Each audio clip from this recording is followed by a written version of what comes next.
There we go. So over to you then, Alan. Here we go. Perfect. Well, thanks for the invite, gentlemen. I very much appreciate it, and hopefully my rough and ready fly tying will work for you guys. My name's Allan Liddle. I have, well, as you can guess, I'm Scottish. I've been practicing this accent for 55 years, and basically, what I'm going to do tonight is the well, a potted history of the Hair Emerger. I'll tell you the original one as I remember it anyway, yeah, and then through to the various versions that I use now, and explain to you the reasons why I do it that way, yeah. Now, before I start, there's a guy from Orkney called Norman Irvin that said to me that the best flies are the ones that have been chewed and that are scruffy and that are being battered about a bit. So yeah, that's definitely true. Which is why my ones are as bad as that when they come off the base. So I've got that added advantage before we start. Yeah. So if you're looking for some super tips on that, well, maybe you won't get them tonight. Yeah. Right. So okay. So the Hair Emerger in the mid-late 90s, Bob Wyatt came out with what it was called in the article in the magazine, Fly Fishing Fly Tying, the Great Northern Trout Fly. And I've still got the issue kicking about somewhere. Where he introduced us to this very simple emerger type pattern. Took its inspiration from Van Klinken's what do you call it? Klinkhammer. No, that's the one. Klinkhammer, and then the first of all, when they first came out, Bob's ones were all Hare's ear style, and there was quite a large fly, quite a chunky fly, yeah, size 12. You couldn't really keep the proportions the way he tied it there. Great. 14 you get away with, but after that was you had no chance. So what I'll do, if you allow me, I'll just jump in and I'll tie the original DHGE, and you'll see what I mean as I'm tying it. Now, how are we doing? All right? Yeah, that's fine. Good. If it goes in and out of focus, guys, I have to apologise. Oh, forgot the vital start. Hold on. Yeah. So cheers, guys. Thanks for inviting me tonight. I live in Speyside and Moray, just near the mouth of the River Spey. So it's illegal not to drink this at night time. Yeah. Cheers, Alan. Cheers, Alan. You're welcome. Oh, terrible stuff that. It makes your hair fall out, that whiskey apparently. So the Hair Emerger, his original one, Bob had it that he kept the tag long. Actually, his original ones, he tied it with 6/0 thread, which was like, holy shit, Bob. So we kept the tag long. I'm using 8/0 thread here. I don't know if I'm allowed to name drop, but it's a company that the female owner comes from Wales. And right away, what we do is you catch this in, leave the thread tag long because you're going to use that as a rib, yeah. And then we take a bunch of deer here.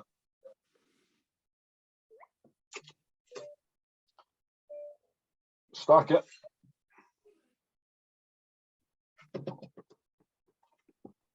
It's falling off already. Over the table.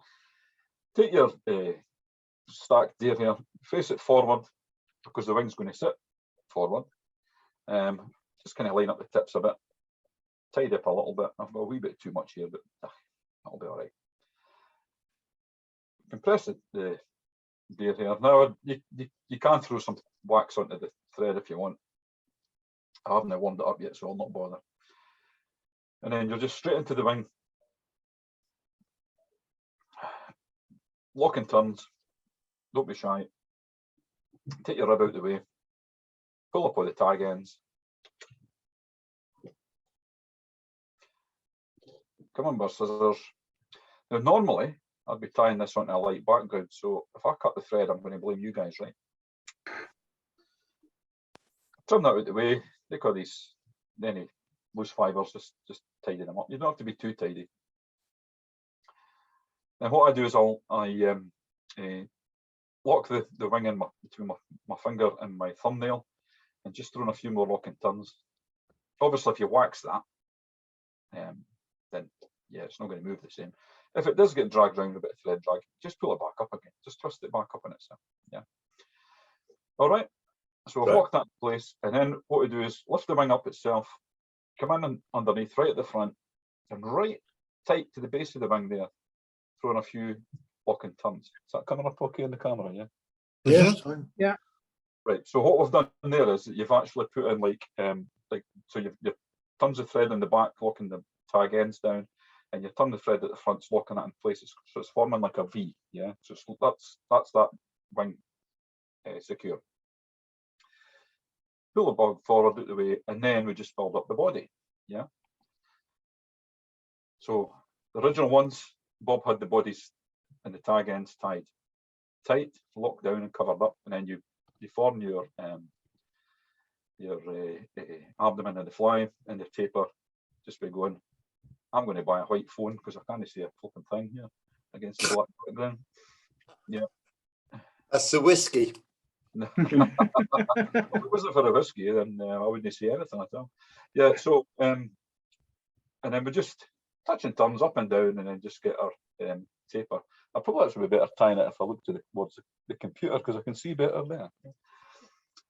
Okay, and then what we'll do is we'll just take the thread right back down, and you go a good bit ways around the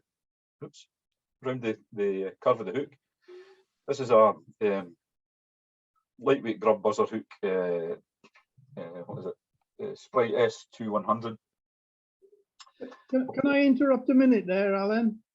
Yep. If you lads go to Alan's other picture at the top of the screen, not the one that you're seeing him talking, but the one on the camera, and pin it, and Alan will say stay center screen with the picture of the fly. Okay, guys. Sorry, Alan. No, it's okay. That's okay. No problem. So as I said, the original one was tied with the hare's masker. Squirrel, anything. Grey squirrel's a good substitute. In fact, it's a great use for grey squirrels actually. So you stick a decent bunch of that, dub in the body.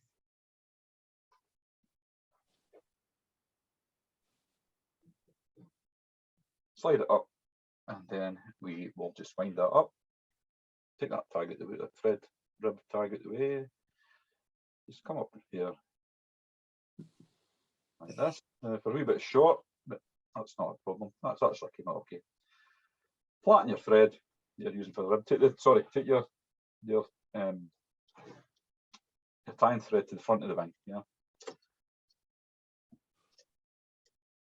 And then we will just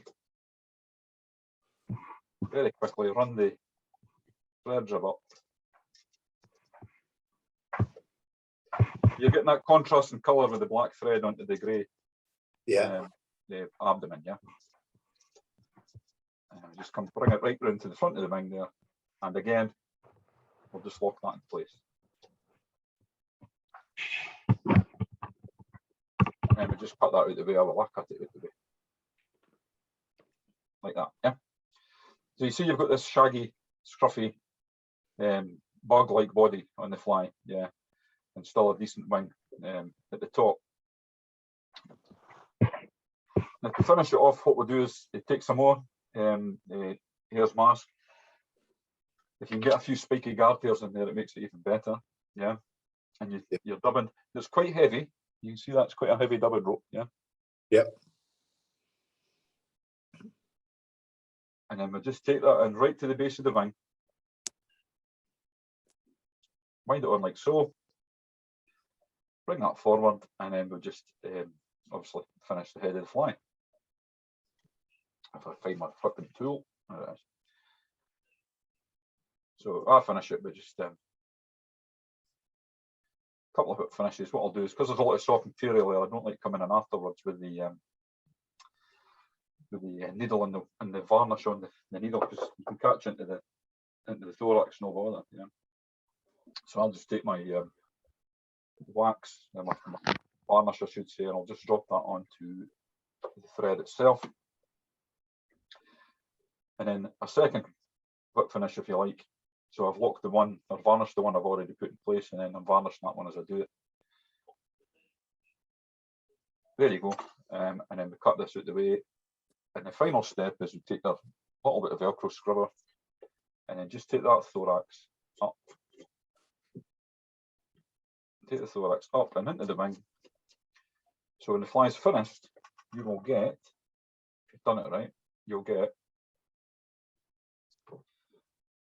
the hairline like an inverted V, or if you sometimes is good enough, you will catch it as a flat comparadon style. Now I'm going to turn this, so hopefully it doesn't knock off focus to see what I mean.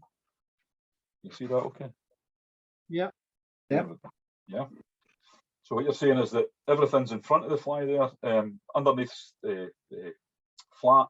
Your thorax is giving you that buggy appeal, and the abdomen's giving you a nice trigger target. Okay. As you're fishing that, then what you do, or what I do, tie it on, hide that, spit into your fingers, rub that into the thorax, and then take your gink or your Hunt's gel or whatever you use, and rub it right onto the wing, rub it right into the wing and the top of the thorax, yeah, before you take your fingers away, so it doesn't leach up into the abdomen of the fly, and it should sit in the water like that. See that? Yeah. Yeah. Okay. Now you can see that's quite a chunky fly, and you can imagine doing it like that, try and take the proportions down.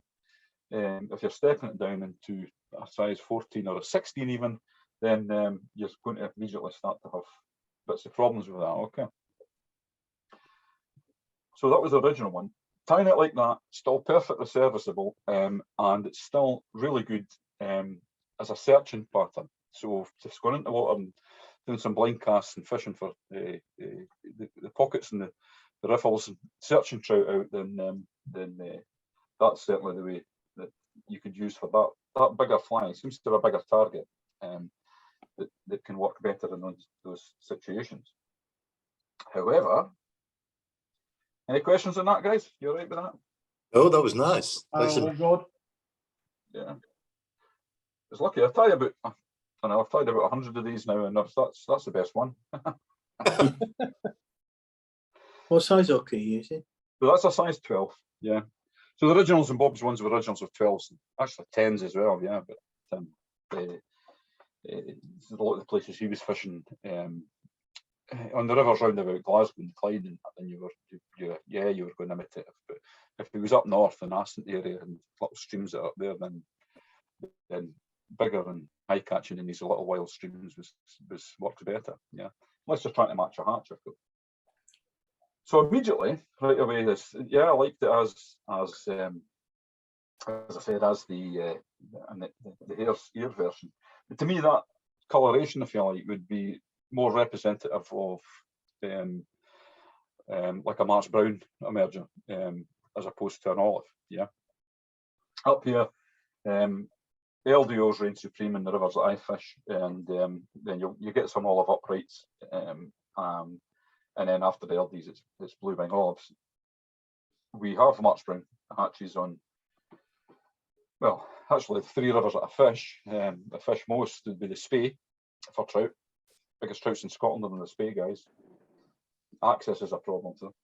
The Spey, the Devon, which is a fantastic trout river, and the Don, which is likewise, yeah. Interestingly enough, the Spey and the Don rivers, trout will respond excellent to March Browns, but on the Devon, unbelievably, a lot of the times the trout will shy away from the March Brown, and they're focused and locked onto the smaller large dark olive. So olive uprights and March Browns, I don't know if it's the size or what. Yeah, you'll get fish that take them, but they would actually probably let them go past in favour of the large darks. Yeah. So I wanted to change that to an olive pattern. Now I'll not bore you with it, go through, because basically I took that exact fly and I just changed the colour. So the body was olive, yeah, changed to olive thread, and the body fly was olive. But after a whiles of that, now I decided I wanted to, well, a couple of things. One, I wanted to make it a little bit more streamlined, and secondly, I wanted to well, cut out some of the stages. If I could make this fly quicker and easier to tie, then I would do that. Yeah. In case you've noticed, I'm a lazy fly tire, guys. If I can miss bits out, I'll certainly do it. Yeah. So what I did then is, and just fast forwarding a couple of seasons, what I did then was still kept the same. You notice now I've switched to olive thread. You'll also notice there that I cut the tag off. Yeah. Nothing wrong with keeping the tag as a rib. If you want it to act as contrast against a dub body, or even a thread body, as I'm going to do here, then there's nothing wrong with tying in a different colour thread if you want to have that contrast. Personally, I didn't feel it makes the slightest bit of difference, so I just cut that off. Yeah, and for the reason being that I will build the abdomen out of thread, and then you'll see I'll tighten it up and use the thread as the rib. Yeah. So again, right into the wing. Yeah. Now this is just row here, guys. Then you go for any fancy elk if you want, but it can be more awkward to use, or white-tailed buck comparadun stuff. You see that comparadun deer here, or white-tailed buck. Yeah.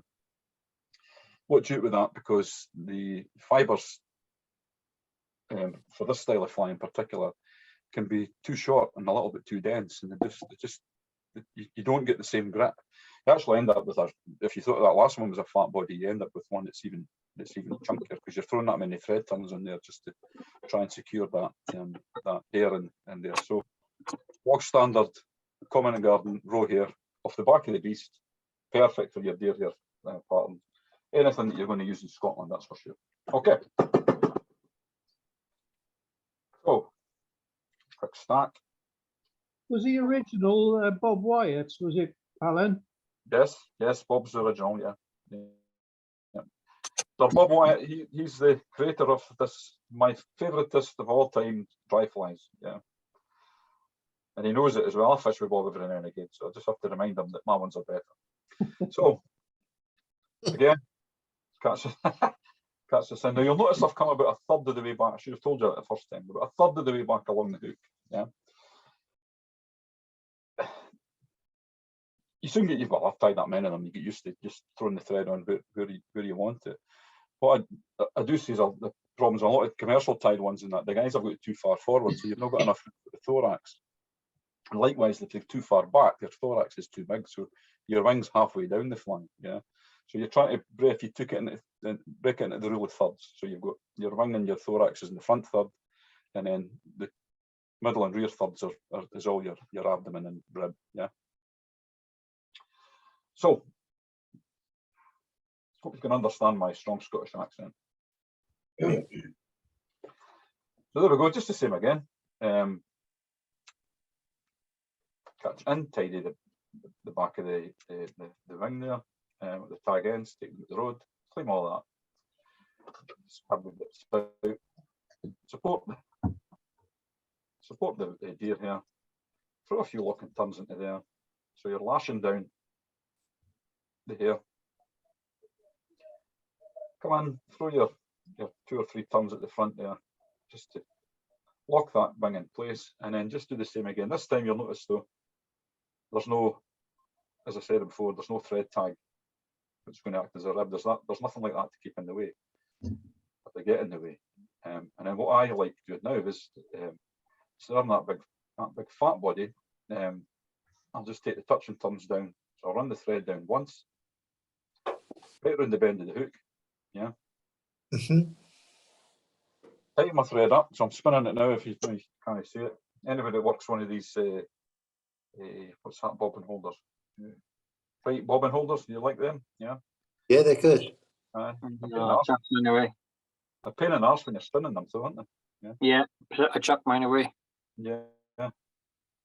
You must have too much money to. Yeah. But now you can see basically I've I've simplified those steps right away by I've just got thread all the way, and I've just used the thread for the rib. Yeah.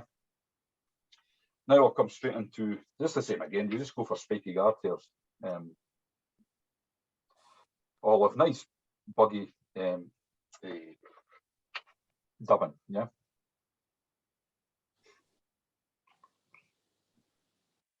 It's quite a, as I said, it's quite a dense munch there like that there. But it's amazing when you throw that onto the hook, you think, oh, that's going to be well out of proportion. And you throw it on and it just tightens it right up on itself, and you can use a lot of material in the thorax. Bear in mind that the thorax part of this hook is, it's the thorax and the wing that's keeping this thing up. So you need to make sure you've got enough in there that's going to be able to absorb your dink and hold it in the place that you need to hold it. Yeah. What I'm doing now is I've taken a little drop, well, that ends.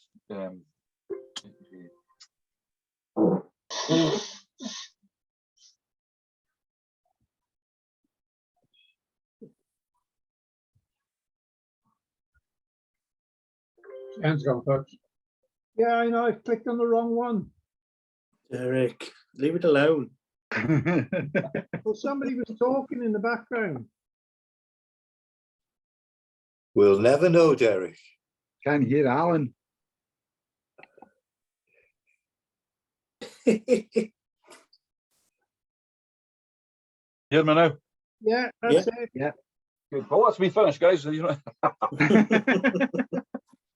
So what I did there was I took some spectrodum and light olive. You know when you take pearl mirage in that, yeah, and you put it in black and you get that beautiful green pearlescent colour that comes through it, yeah.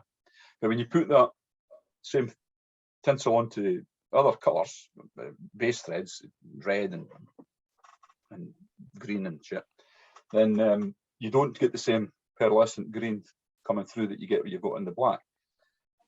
So I got in that, I thought, I like that green colour, but I'd like it. It's a nice, fairly natural sparkle, yeah.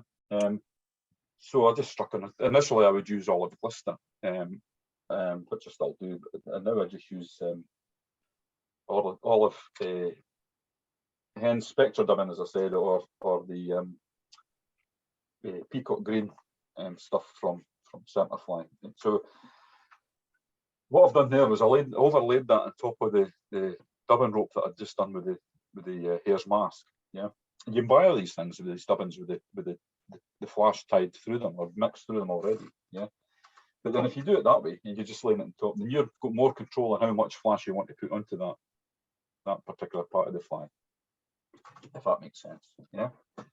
Yep. You could, of course, just do the thorax purely out of that style of dubbing if you want it really flashy, but no, I want a natural, straggly thorax there with a natural material, and the sparkles just to put in there is just as an added trigger and an added flash. Yeah. So I've just done exactly the same as I did with the last one there, just Fomber thorax with the dubbing. Brought it forward, done a bit finish.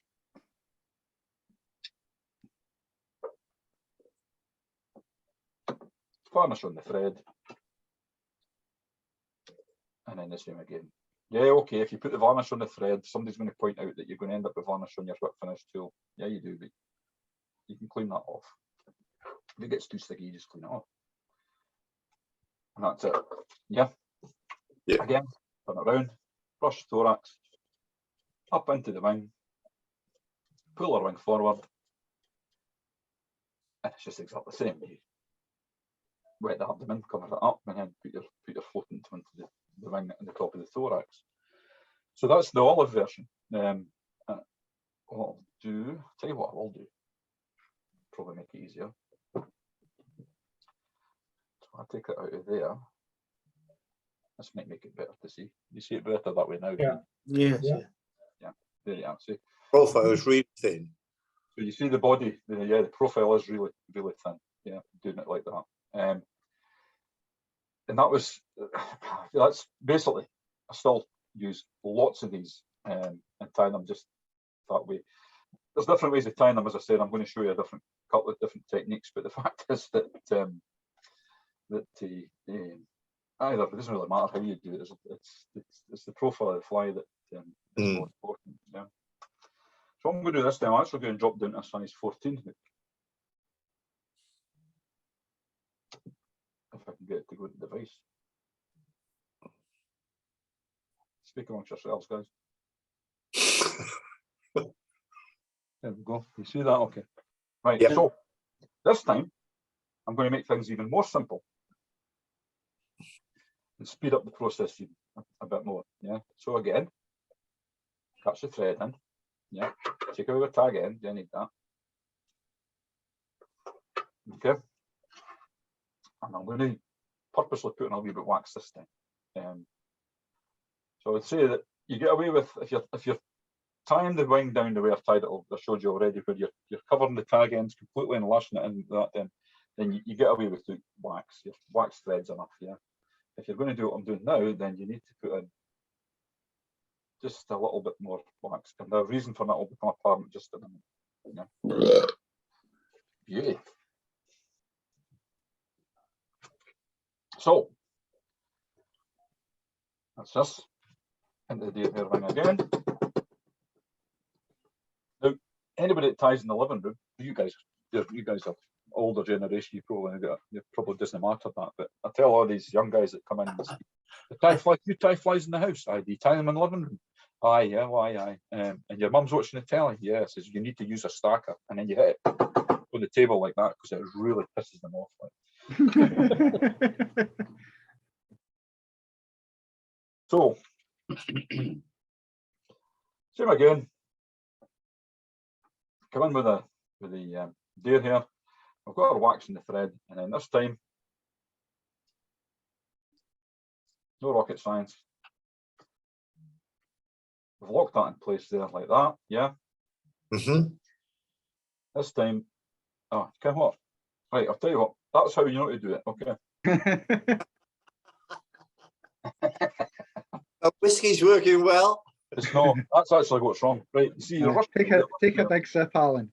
You're rushing me, guys. You've got me off fluster. You need a top up. You normally drink straight from the bottle. With a straw.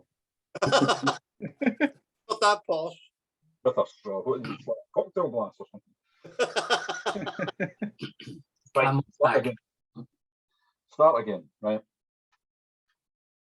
Here's one I did earlier. So this time, what I'm going to do is simplify the things. So you're going to edit that bit out the recording there.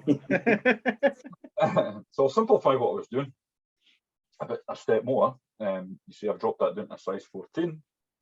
Guys, you can tie these. And doing it this way, you can actually tie serviceable DHGs right down to I've done them down to 22. Yeah. So the fact that anybody that's saying before, if you're tying it old school, you can't do that. But if you do it this way, then you can. Okay. So what we do this time, forget about the wing. Yeah. Run your touch and turns right down, round the bend of the hook. The camera's gone off, Alan.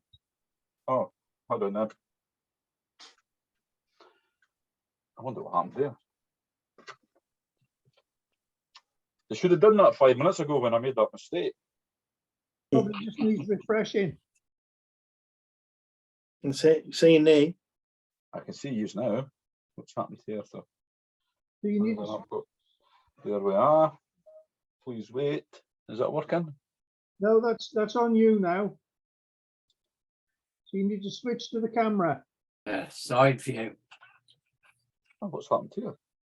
If you go to the bottom of your laptop, on the left-hand side, see here is the little video camera. Uh-huh. Click on that. Oh, no, because it's two separate invites. It should be. I think.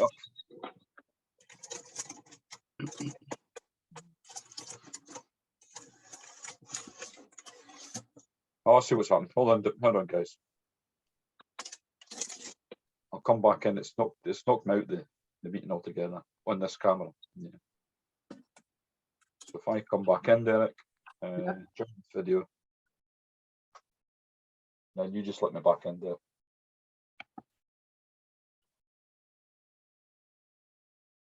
There you go.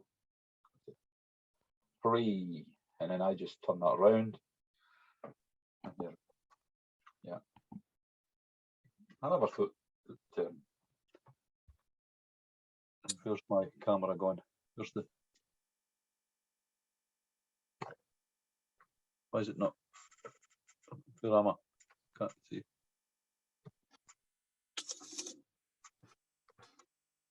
Ah, there it is.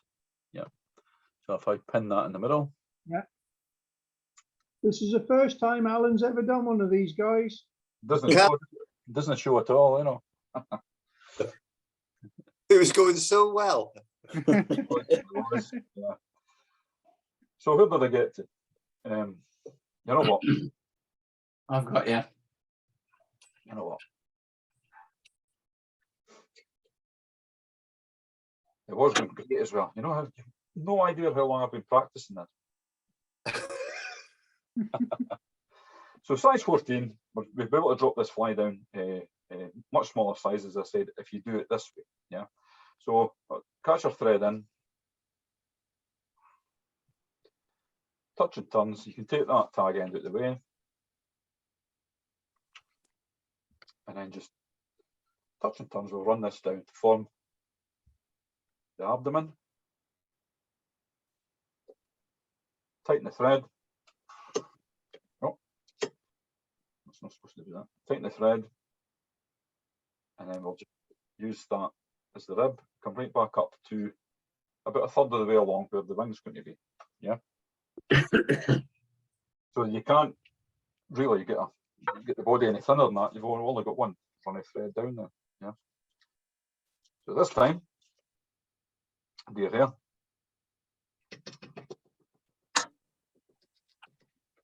That's that in. As I said before, the wax is a requirement this time. So we just drop into the softer stuff there and there. That's what you need. Yeah.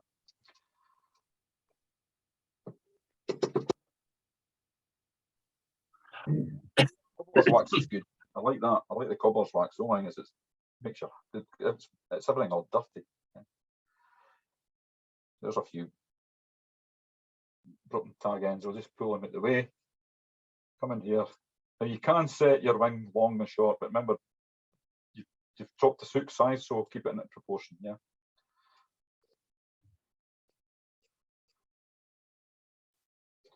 So we've got that in place. This time, take all the tag ends up and come in tight. Clean that out of the way. Now the only difference of what I'm going to do this time is I'm going to throw a couple of turns into there, but you notice I'm not catching all of those tag ends in and lashing them down. What I'm going to do is lift them up and come in below there. Tight, yeah. Now lift the whole wing up and come in below the thorax, right at the base of the wing again, yeah.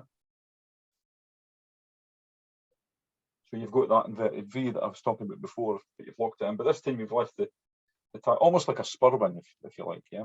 Now Bob did these. If you read his books, he's got this is how he does it with his the second go of his deer hair emergers.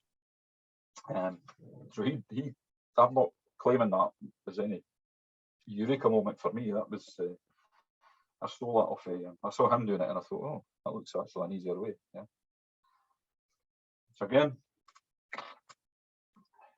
come in, drop my dubbin in for the thorax. Excuse me, that's that whiskey. Drop in my little bit of flash. And then form through. You can hear me okay, eh? Yeah. It just went all quiet because I was wondering, I thought I'd lost you on. Pull the wing back.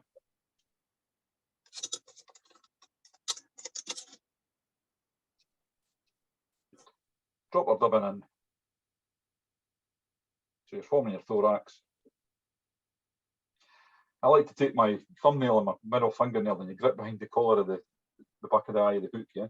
So that way when you're drawing it, your thread back, it doesn't have that tendency to jump off the front. Especially when you're tying everything up front like this, yeah. same again. What I'll do the next time, when I'm doing it in such a small hook, I'll adjust my vise so that I'm not making an arse set like I'm doing just now. Yeah. So everything's the same. I'm repeating myself here. Really, the only difference is, as I showed you, is that the wings ties in, and that what I now regard as a much easier way. Yeah. Not that the other way is hard, but this one's even easier. Yeah. Thumbnail and fingernail behind the eye of the hook, just as you tighten up your thread there, so it forces it back on itself. Trim that out of the way, and then we've got DHGE now, and size 14, which I would regard then as a large dark olive size. It certainly is up here anyway. I'll pop that in there. So there you go. Yeah. Any rogue fibers like that, you just break them out. Yeah.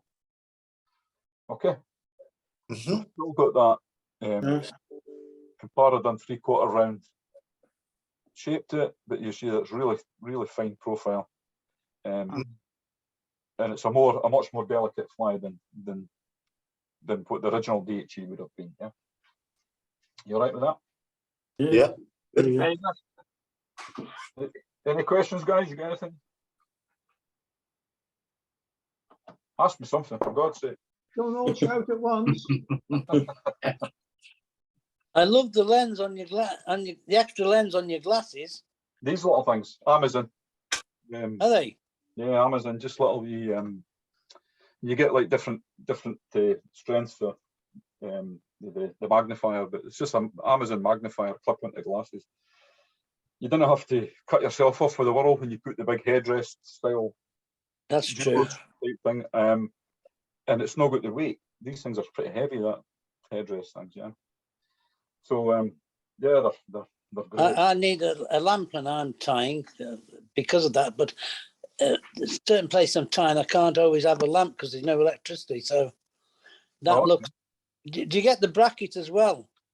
Yes, the clip, the whole lot comes. It's for clipping onto your specs. I think that's craft for people that do a lot of sewing and stuff. Yeah, for older people. That then. Yeah, but that's great because I mean, like I gave up tying by Braille years ago. I just thought.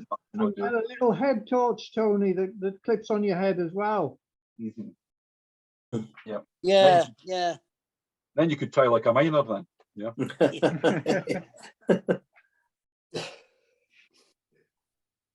So that's where we're at with the DHE. And then taking it a wee bit further forward again, a lot of guys like to put something to imitate the shuck for an emerging fly.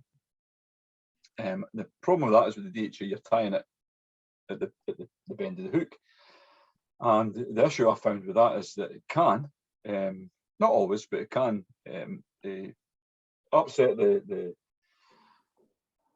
how the fly sits in the water, because you're curving the hook and the subsurface part acts like a keel, yeah. So it can upset that, and the fact that the fly can lie on its side, yeah. So what I did, a couple of things. I'll jump back to this bigger hook so you can see it easier. So what I've done with that there was I've come up with what I call the DHGE and Grizzle. Guys, you're going to give me a second. So really sorry. There's some bastard at my door.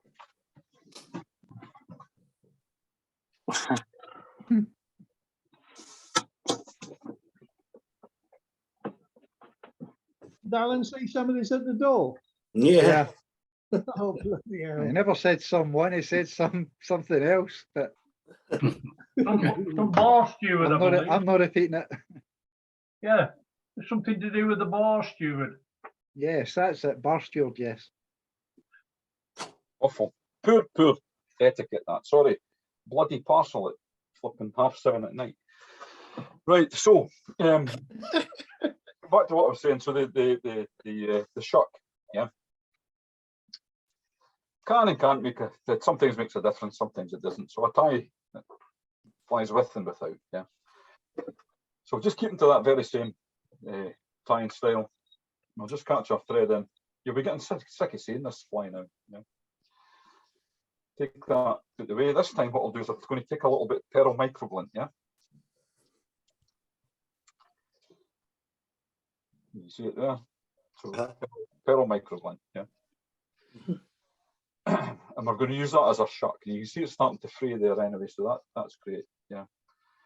Just lash it in onto the top of the hook.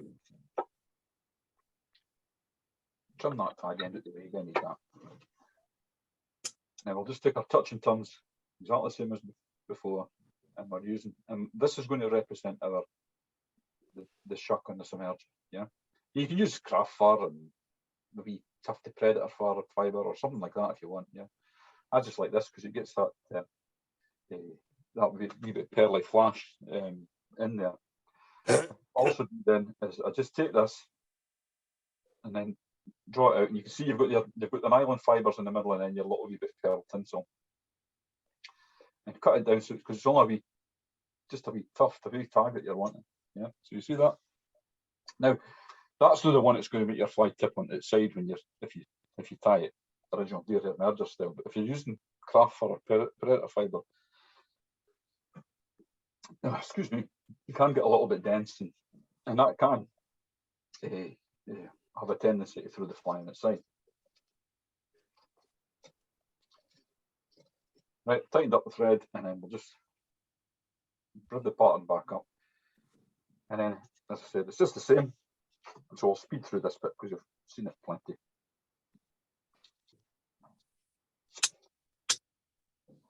Here.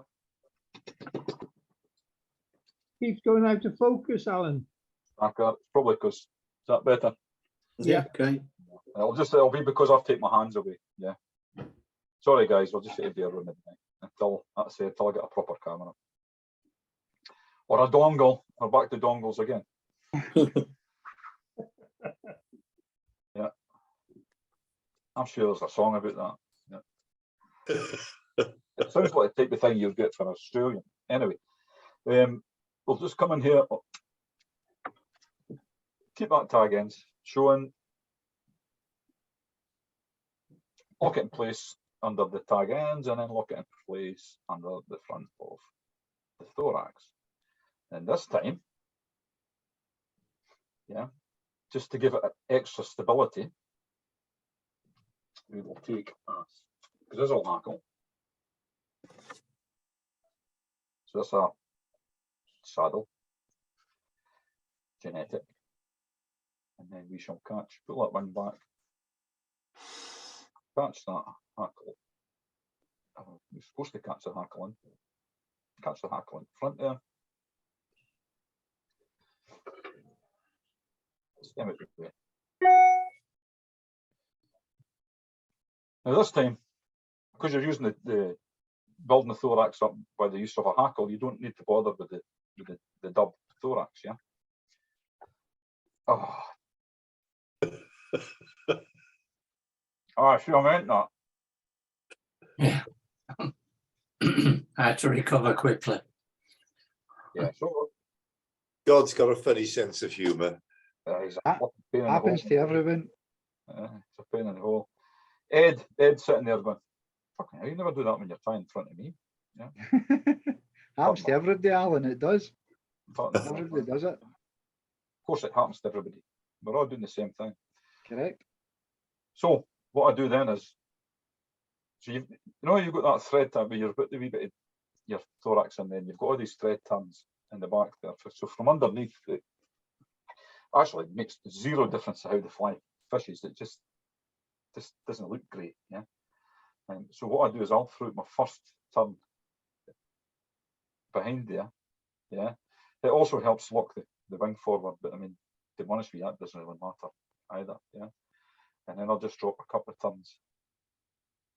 And at the front there, catch that in place. Nip the hackle out the way. Come on, guys, what's wrong with the scissors?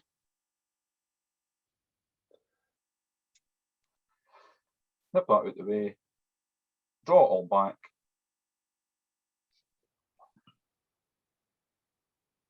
form the head.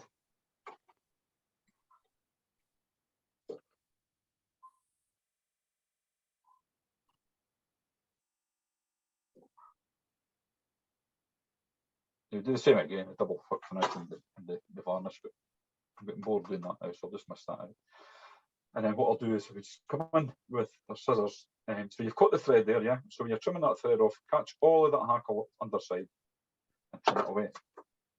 And then what that does is it then keeps everything up top. And if you want a better description, you've then formed like almost like stabilizers on the deer hair wing. That gives you extra buoyancy on this particular pattern. Ah, There you go. How's that? Nice. I'll put it down the shirt, you'll see it better. There you go. Yeah. So as we turn that around, you can see that so you've got the bugginess of the hackle in there. Yeah. But there's no way that fly can tip onto its side. Okay. Yeah. So that's it, as I've tied it as, and I call that a deer hair and grizzle. Yeah. The other good thing about that is actually, believe it or not, if you've got that, even just that 2 or 3 turns of the hackle in there, to get you this contrasting colour, you get it with the bits of the hackle sticking out and the way the wing sits. It can help you, particularly in low light conditions. It can help you when to be able to track the fly and see it. Yeah, low light or faster water.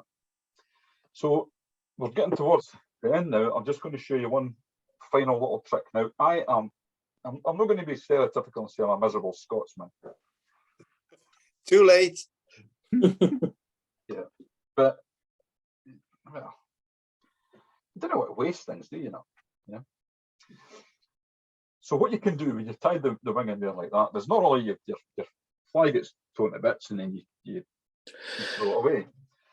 By not dubbing the bodies and just using the thread, then you've got the opportunity to be able to resurrect this fly, to salvage it if you like. Yeah. In fact, if I take one, take that one. Easier said, going through all these stages again. This is like Blue Peter. Here's one I did earlier. Yeah. Yeah. So basically, if you can imagine, you've been fishing hard and fly's been wrecked and wings are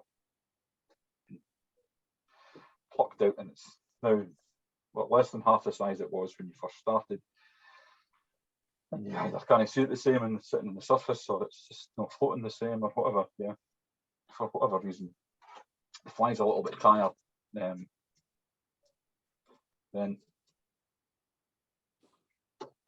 what I do,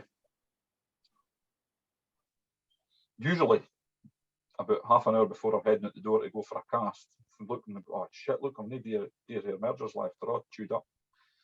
I just drop my thread into the back of there, like that. You heard of the double decker fly, yeah? You can do this if you want, if you kept the wing solid, particularly in the bigger patterns, and you wanted a fly that you wanted to fish and be able to see in really fast water, deer hair emerger, you would keep the original wing, you wouldn't tear it to bits like I did there. I'm just showing you how you can resurrect this particular pattern if it's getting worn out. But if you kept the original wing and then just did exactly what I'm doing here now, basically you're tying in a second wing, which has the ability to allow you to get a pattern that's like really buoyant.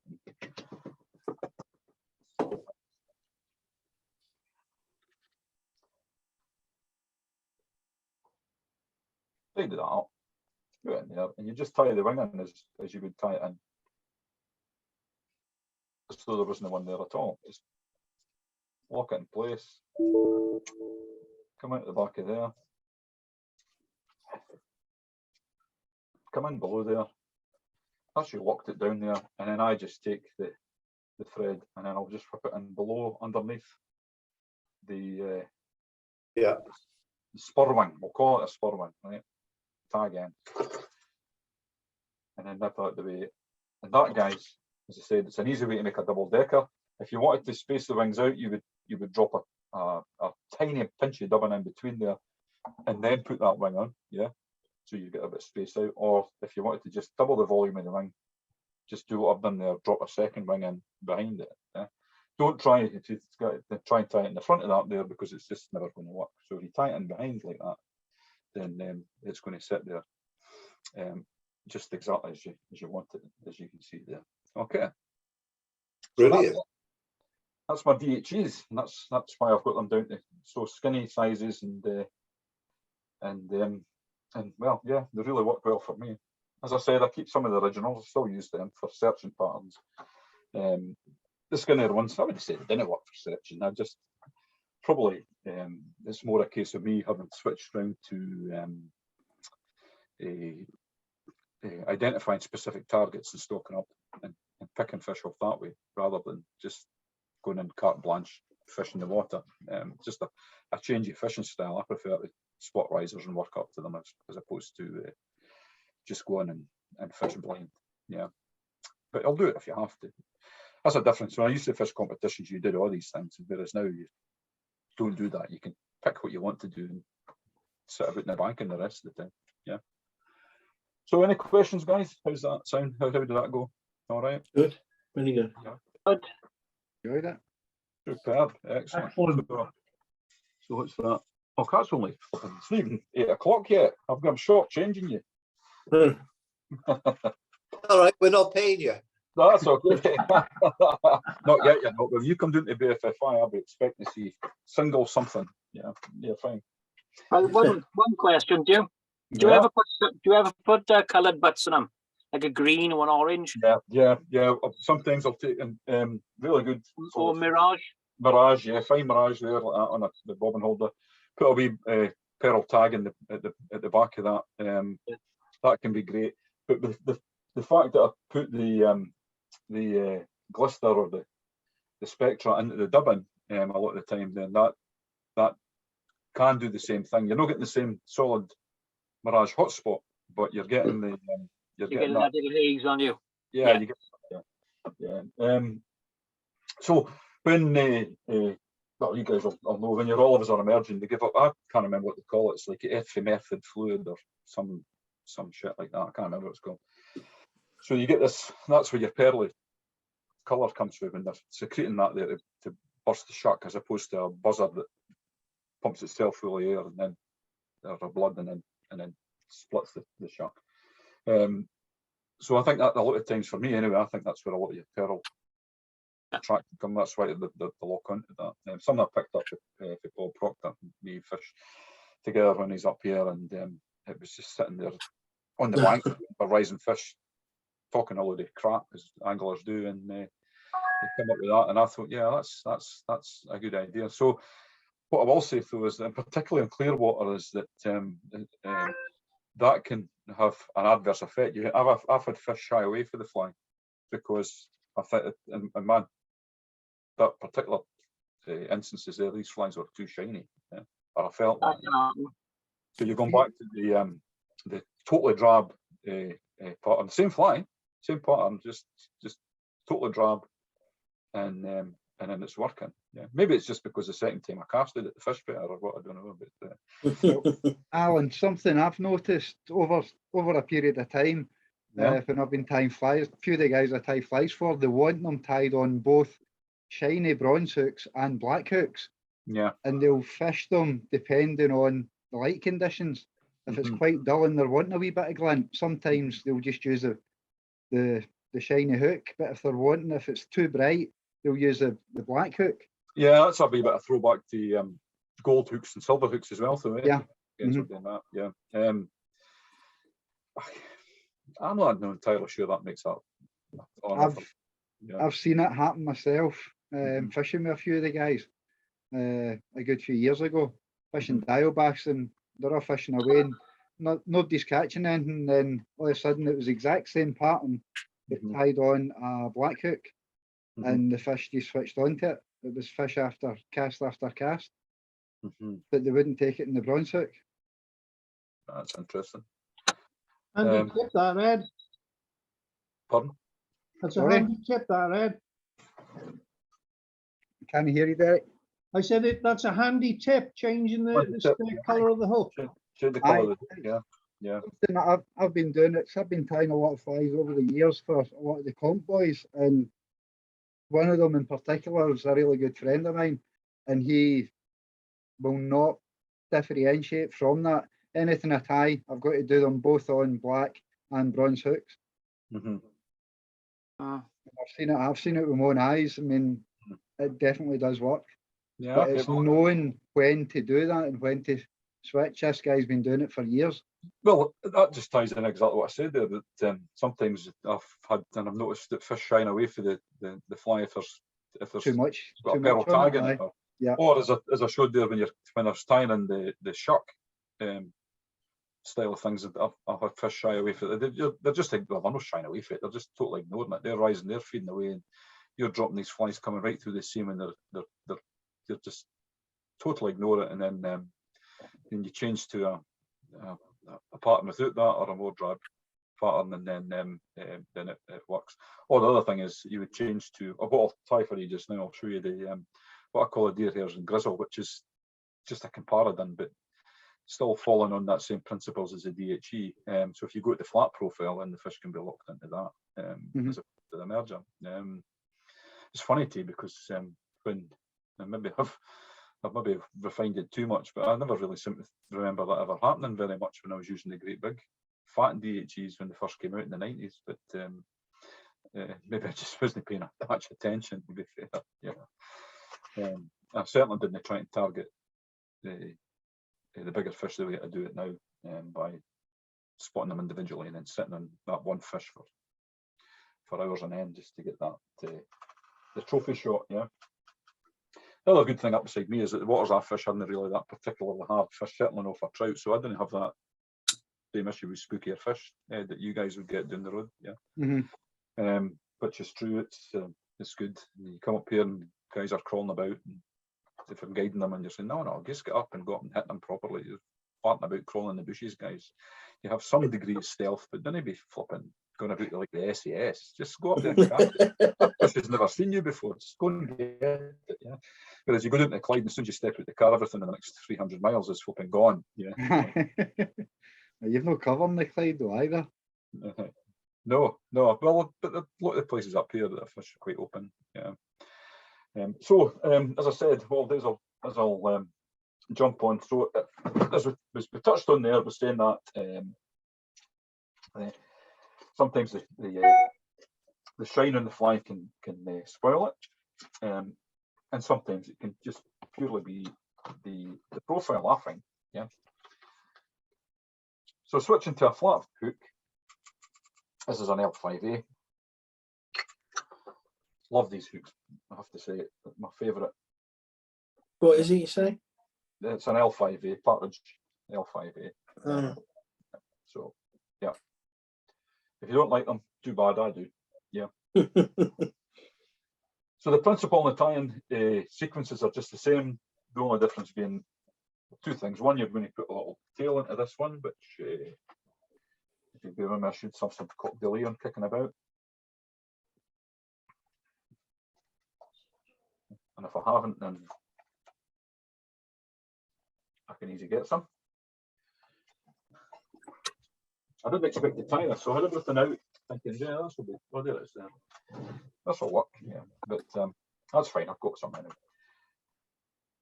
So I don't subscribe to you need to come down to only having 2 tail fibres and splay them out and everything. It's representation, guys, yeah. So I just tie in a bunch. And then I run the thread down, locking that down in place, touching turns. Yeah. Lift the tail up. So the only concession I make to try to give it some sort of more imitative shape, I just lift the tail up. You see it's a bunch there if it's coming in, but it doesn't show up very well in the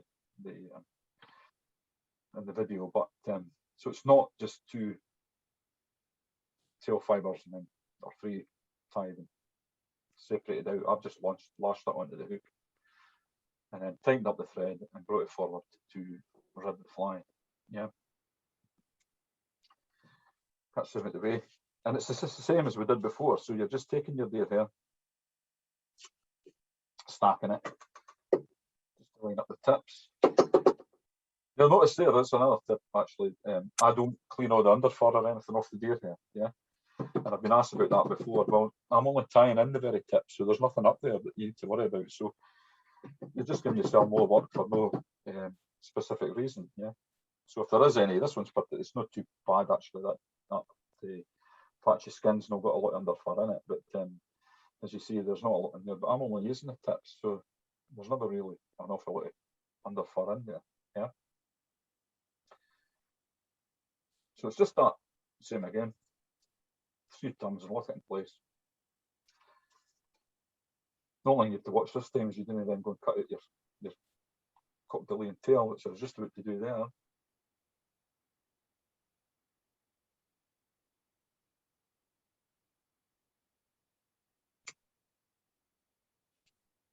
Nip it out the way, and then you'll leave that tag ends. You can tidy that. Oh, I've hit the camera. That's a disaster. It's still in focus, kind of. Yeah. Yeah. So, like I say, you can tidy that up to suit, but that's just down to personal taste. Rough and ready, guys. You can't beat rough and ready. Yeah. Throw a few thumbs on. Deer hair everywhere. Throw a few thumbs underneath there. You want to see the mess in the flipping table, man. Yeah, I'm going to send you the cleaning bill, young. Another good reason for when you go down to the BFFI and everything, because you can throw that stuff over the flare, it doesn't matter. Yeah, it's great. That's another reason why I'm banished out the living room. 2 Labradors though, so it really shouldn't matter. So this time, caught my hackling on top of the just basically when you've tied the wing in, yeah. Taking the thread to the front of the, oh shit. Is that an instruction? It is, yeah. That's the step. So how can I put these into fly fishing and fly tying because the printers keep taking them out, yeah. Yeah. There's lots. I mean, when you get frustrated, there's a lot more sweary words than that, I can assure you. We'll listen out for it, but stop it. Yeah. I've dropped a couple in already, but I've managed to get away with it. Yeah, so and then just take my first turn behind the wing, and then a couple of turns in front. And the turn behind is do nothing other than purely just disguise those thread turns that you have underneath, just to soften them up a bit. So they just didn't look so, well, just a lumpy thread turns, yeah. I need some sort of finesse, guys. I can't just be flowing rough and ready all the time. Yeah. Bring it out the way. So you just see it's exactly the same as the DHE style. You see the head's exactly the same. It's a couple of tons of grizzle in the front of the wing. No thorax. These are the ones. Who was it asked me earlier about the Mirage? These would be the ones I would not, if I was wanting that extra sparkle into this one, I would put the Mirage in just as a tag below the, Yeah. before I tie the tail in, yeah.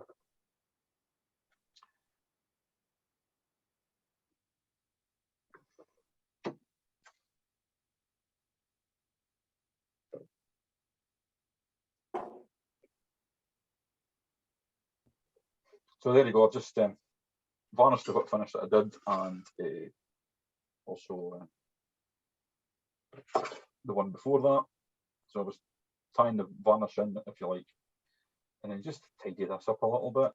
There's a few stray fibres there, and that's it. So you can see this time you've got the flat profile, and if I take it out and show you it from the front, you'll see you've still got that Comparadon 3/4 round. Yeah. Front. Yeah. I could do this. Honestly, guys, I'm sorry, but next time I'll definitely get one of those HD things and we'll be able to see this a lot clearer. Yeah. Or you just come to the BFFI and I'll do it there live.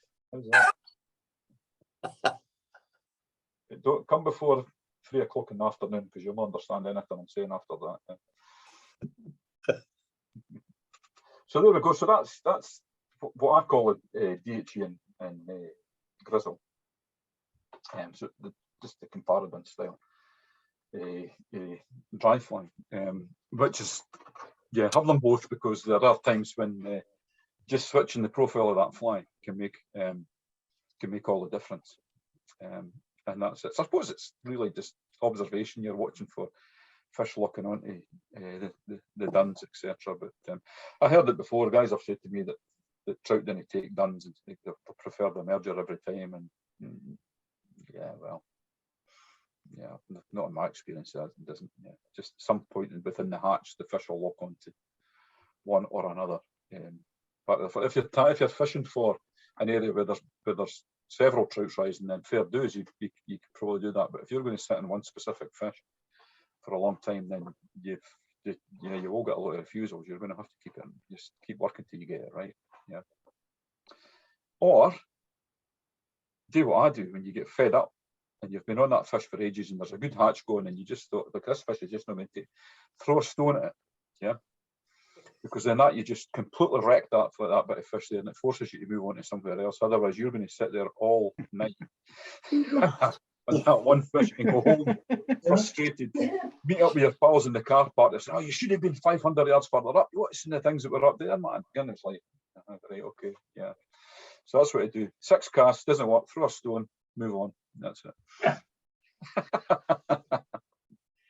Superb. There we go. I've probably rattled through that a lot quicker than I thought I was going to do, which is great. So, any questions, guys? I want to ask anything you want to hear, or anything else I can explain about that style of DHE?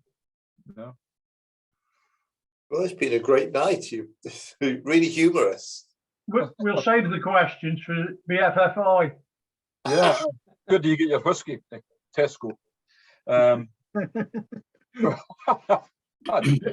Christmas time, top tip, guys. Anything that says single in front of it, keep your blends. You come, we use that for cooking. Yeah. Washing windows and running our cars. Right, you beat me to it there, Alan. Yeah. Sort of chip fat. Yeah. But yeah, I'm looking forward to the BFFI. It'll be the first one I've done in 4 years, maybe. Yeah, something like that. Between lockdown and been very lucky enough to have been invited across to. There's a big show in Venice. So I was at that maybe 5 years ago, and then the year after that, there's another big show at Toulouse. The French show switches. 1 year it's in Toulouse, and then the next year it's further up north, just north of Paris somewhere. So I was at the Toulouse one, which was great. Yeah, and it's really interesting because you're going across there and doing the same flies and similar stuff and all the things that I would do here, and even lock patterns. And you'd think these guys wouldn't really be that interested in seeing that, and they lap it up. Yeah, I want to see traditional Scottish flies, Alan. That's the thing. Like lock patterns and things like that. Yeah. Everybody wants to see them. Well, having said that, a lot of these guys are coming up here and coming across on holidays to fish up here anyway, so they've got an interest. Yeah, so that does work. But yeah, that was a good show to go to. But there is a language barrier, I have to say, even worse than my broad Scottish accent for people who live in the south. Maybe you should put some subtitles up when you launch this video, Derek. Oh, I don't know how to do that. Have you pressed record? I struggle with technology, Alan. Obviously, so do I. That's why my camera keeps going out of focus.